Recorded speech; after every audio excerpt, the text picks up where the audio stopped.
Bonjour à tous, on se retrouve aujourd'hui pour le démarrage d'un VF2 SS. Donc en premier lieu on va aller vérifier si derrière le,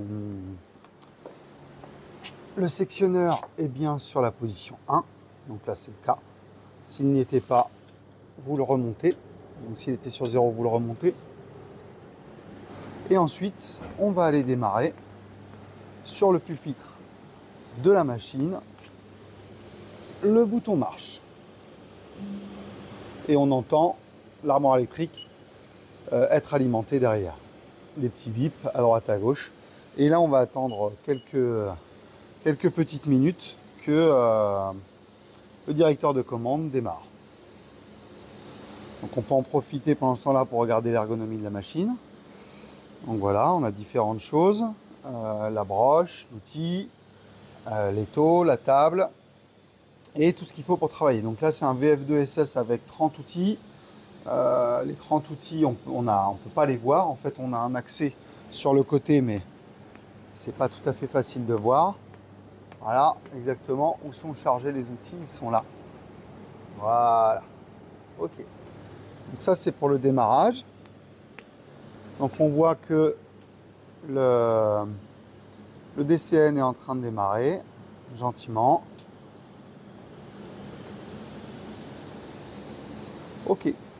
Donc une fois qu'il est en passe d'avoir fini de démarrer, la lumière s'allume, il y a un petit bip. Donc ce qui est bien généralement, c'est de faire un cycle de porte de toute façon. Et puis ensuite de les refermer.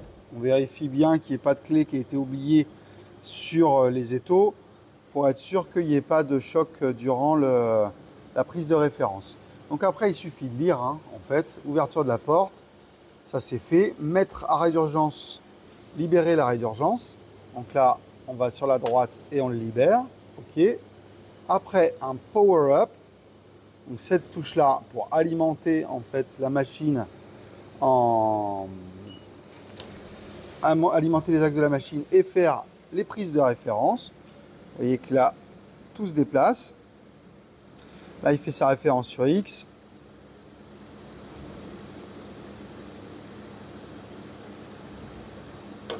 Voilà, c'est fini. Donc l'étape power up a été validée. Et là, on nous propose appuyer sur démarrage cycle ou appuyer sur end jog. Donc, moi, je vous invite, parce que si on appuie sur départ cycle, qu'est-ce qui va se passer? Eh bien, il va charger le programme, le dernier programme qui était dans le directeur de commande. Donc, on va faire un cancel. Et effectivement, on peut éventuellement passer en handle jog. Regardez l'axe qui est en surbrillance qui va permettre le déplacement. Donc, c'est Z.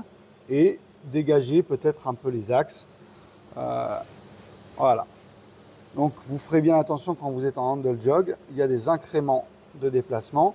Donc celui-là, je préférerais pas que vous vous en serviez parce qu'il est quand même un peu violent, il y a une certaine inertie sur les axes.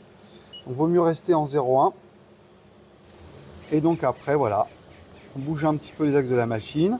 On peut aller sélectionner un autre axe, par exemple l'axe X. On voit que l'axe X passe en surbrillance. Et maintenant, je vais faire évoluer mon axe X.